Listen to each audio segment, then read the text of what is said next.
we're carrying on with a series, and we started 2 weeks ago, on the vision of this church and where we want to be going with the church. And Hanel started last week looking at some of the values. The first value she introduced to us about feeling like family, the family feel we want to be family to each other.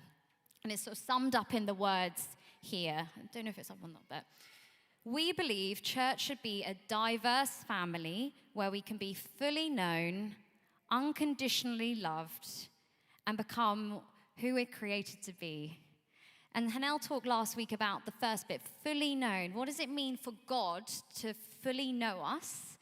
And then what does that mean for us as a church? And this week, I'm going to be looking at the second bit, unconditionally loved. So what does God's unconditional love look like for us? So we're using the parable that Ethan just read, parable of what is sometimes known as the prodigal son. And prodigal just means someone who has spent money or used resources in a way that's wasteful and extravagant and sometimes often a bit reckless. But it's often called the parable of the lost son as well, which is why this is what is named in the version we've used. So this story is the last of 3 stories that Jesus tells in the chapter 15 in the book of Luke in the New Testament, one of the 4 Gospels, which are the stories about Jesus. So I thought let's just start, just as a kind of introduction, start by looking at who Jesus is telling this story to. Who is his audience for that story that we've just heard? So I'm going to I'll read it twice. The first verse, verses 1 and 2 of chapter 15, it'll tell us who the audience is, who Jesus is reading this to. Now the tax collectors and sinners were all gathering around to hear Jesus. But the Pharisees and the teachers of the law muttered, "This man welcomes sinners and eats with them." I'll just read it again quickly. Now the tax collectors and sinners were all gathering around to hear Jesus. But the Pharisees and the teachers of the law muttered, "This man welcomes sinners and eats with them." So we see, setting up this story, that there are tax collectors and sinners gathered around Jesus, and Pharisees and teachers of the law listening in and muttering around him. So the Pharisees and the teachers were the religious elite. And in the New Testament, they often saw their role as enforcers of the law that governed what it meant to be a Jew.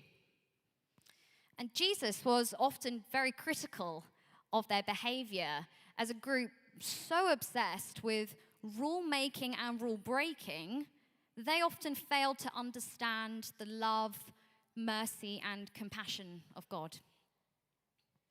And then we have the sinners in the group. And they really could have been anyone who was seen to be breaking these laws. And if you're here for one of the baptisms, perhaps you're not used to church, you may be able to empathize with this. So often church is perceived as being very obsessed with rules and morality and telling everybody how to behave and berating them if they fall short. And yeah, if this is your experience, we're very sorry. Perhaps it's nice to know Jesus hates this just as much as you and I do. So finally, final group, we have the tax collectors. So what can we say about them? Because they're often mentioned in Jesus' ministry. So, I want you to imagine that Lewisham Council has introduced a new council tax policy. So if you're new, if you've driven here for the baptisms, we are in the London Borough of Lewisham. So Lewisham Council has introduced this new tax policy, and it's a policy that farms out tax collection duties to the residents of Lewisham.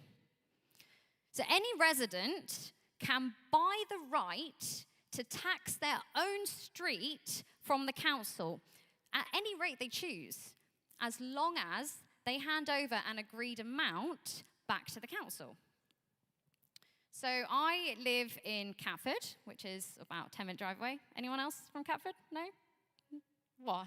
One, okay, from Catford. So in my imaginary scenario, I buy the right to stand underneath something called the Catford Cat, which is a 10-foot plastic cat, but it's a part of a pedestrianised walkway. So I buy the right to stand underneath this cat, and I can tax anyone who walks underneath it £20. But I've only agreed to pay the council £10 per person. So this makes me a tidy £10 profit for every single person who walks past me. So if this really were happening today, I don't think any of you would like me very much as your neighbour. Because these tax collectors, they were not the hard-working employees of HMRC. They worked for the Roman Empire, who were financially crippling ordinary, hard-working people. So it's not a surprise that they were hated. And these are the tax collectors that Jesus ate with, along those who are viewed as sinners in the eyes of Jewish society. And the Pharisees were furious with Jesus for doing this. So it's with this backdrop that Jesus tells 3 parables. The first is the story of the parable of the lost sheep. The second, the parable of the lost coin. And finally, we reach the one that was just read to us, the parable of the lost son. So let's do a brief recap. I'll just quickly summarize the story again, and then I'll go into more detail. So the story is about a father. He has 2 sons, and the youngest demands his share of his inheritance, which the father gives him.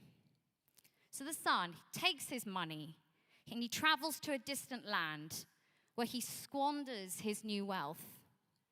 And when a famine hits the land, the younger son, who has no money and is starving, decides to return home.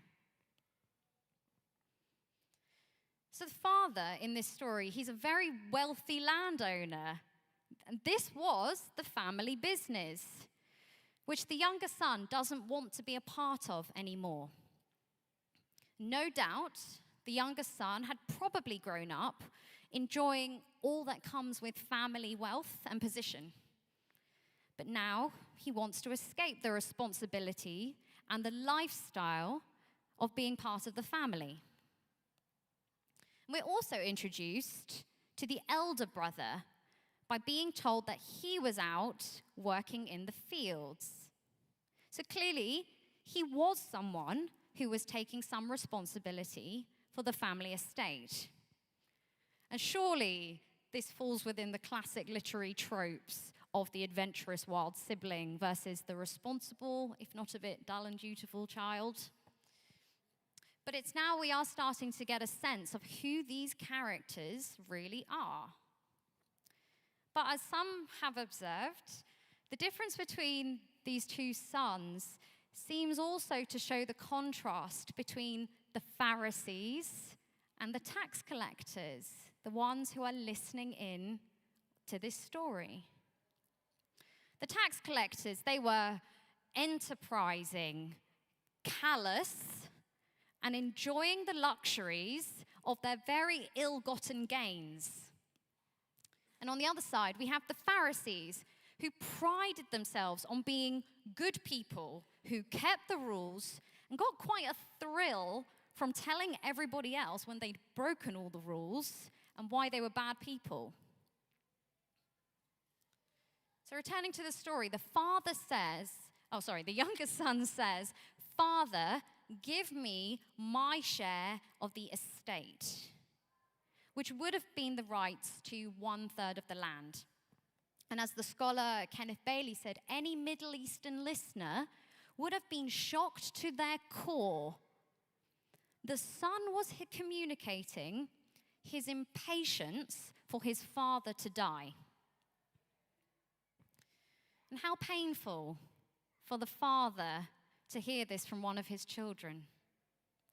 I mean, even to our ears, it seems quite distasteful, but it would have horrified Jesus' listeners.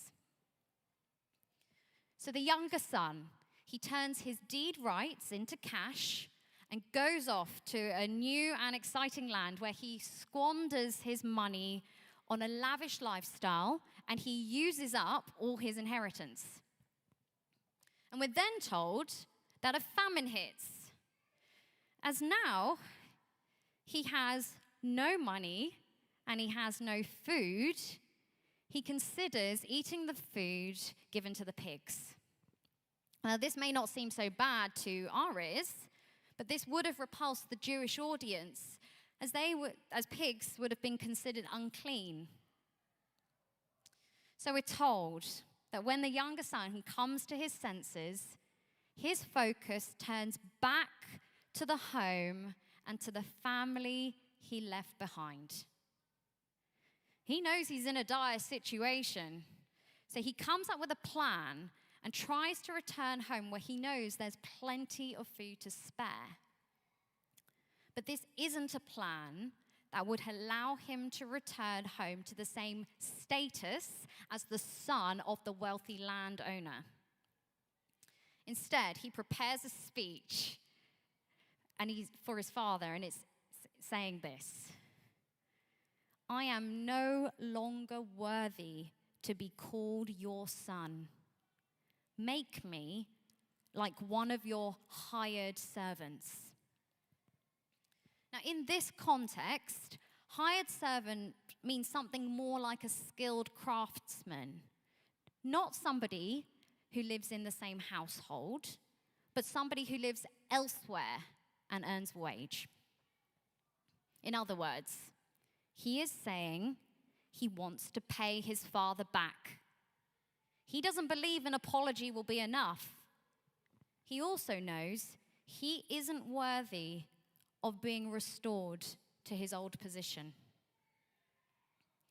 So he sets off on his return journey.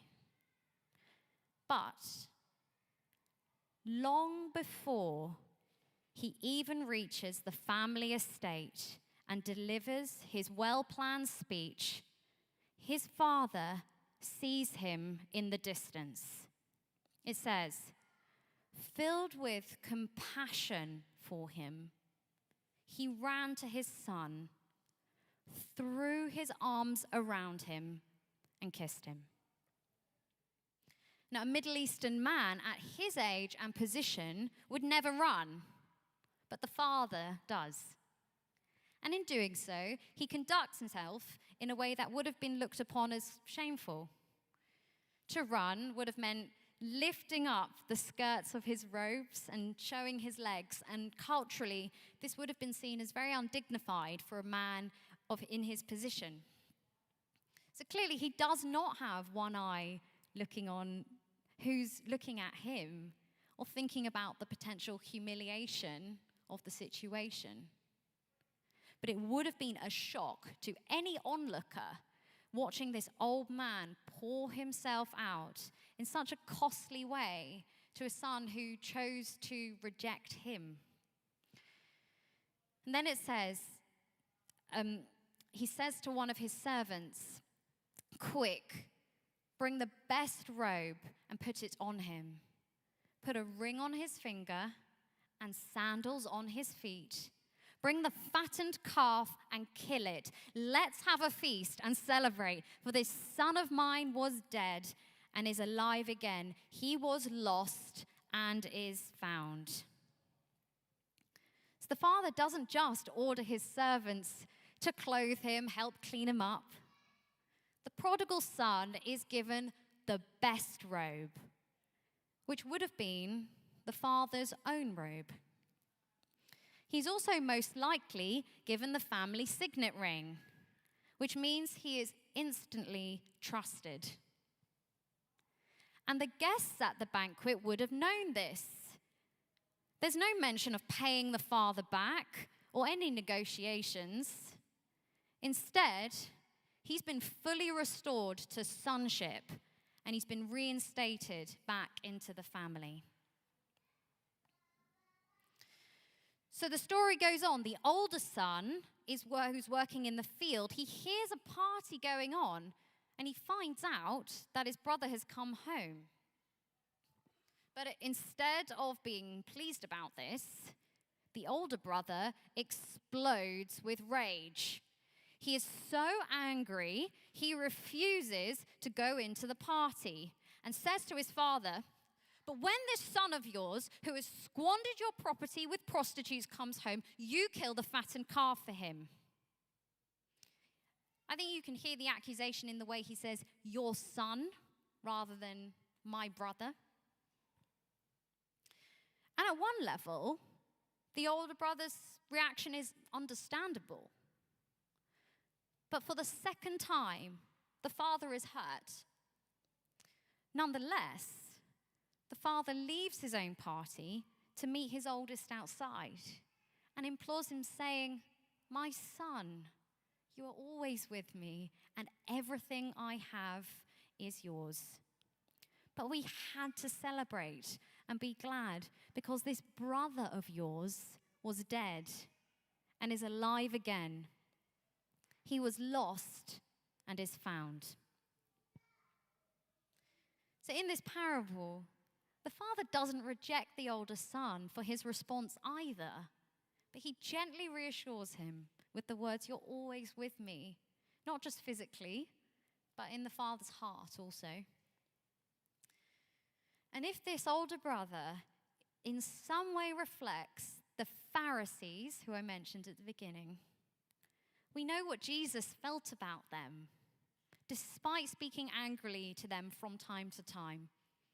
Because in Luke 13:34, Jesus, looking over Jerusalem, says, "Jerusalem, Jerusalem, how often I have longed to gather you children together, as a hen gathers her chicks under her wings, but you are not willing."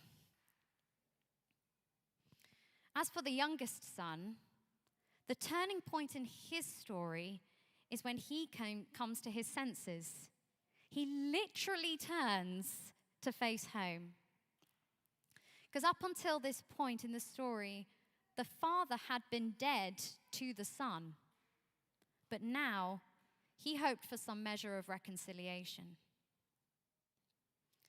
And when the father sees his son again, he uses the words, "For this son of mine was dead and is alive again," which shows that losing his son was like death in his heart.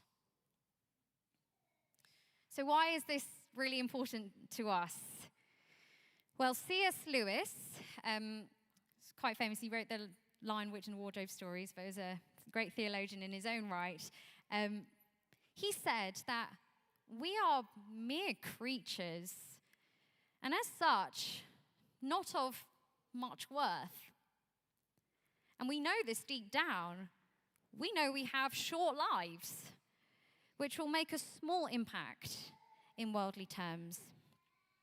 So where do we get our sense of value from? Well, Lewis went on to say that we are of infinite worth because we are loved by God. And it is that love that gives us our value. And this is the value that the son found when he returned to the embrace of a father whose love he didn't have to earn and couldn't earn, and whose forgiveness he didn't have to beg for. And this is the unconditional love that Jesus was bestowing onto the tax collectors and the sinners and the Pharisees and on all of us. And we too are offered this unconditional love when we humbly turn our faces to God our Father. So some of us may think that the only way we can win God's affections is if we work really hard and we submit and we comply, just like the Pharisees and the older son. But God does not ask that of us. He just wants us to turn to him. And others of us may think we're not even worthy enough to enter God's presence. That what we've done is too horrendous for anyone to love us, let alone God. A bit like the younger son and the tax collectors. But this isn't right either. God is already running towards you and wants to throw a lavish banquet in your honor to welcome you home. So how does this happen? Well, Jesus said in John 14:6, "No one comes to the Father except through me." And he also said, "I am the way." And when Jesus died on the cross and rose again, he made a way for us to come into the embrace of the Father's love. And it is a mystery, but it's also a real experience of being forgiven, being loved, and being received into the heart of God. And it's on offer to everyone who asks him into their lives. So, as I said, it's part of our series on the values of the church. So we here at St. Peter's, the reason why we have this value, unconditional love, is because we want to remind ourselves that it's only by knowing that we are unconditionally loved by God that we are able to love all of those around us, both here and out there. Because as the Apostle John writes, we love because he loved us first. We love the people around us because God loved us so much, and we want to pour out that love to the people around us. So I think I will probably pass back on to Hanel, but what we love to do is we love to just pray and allow these truths from the Bible and what God is speaking to us to really just sink in and reflect on that. So I'll pass back to Hanel.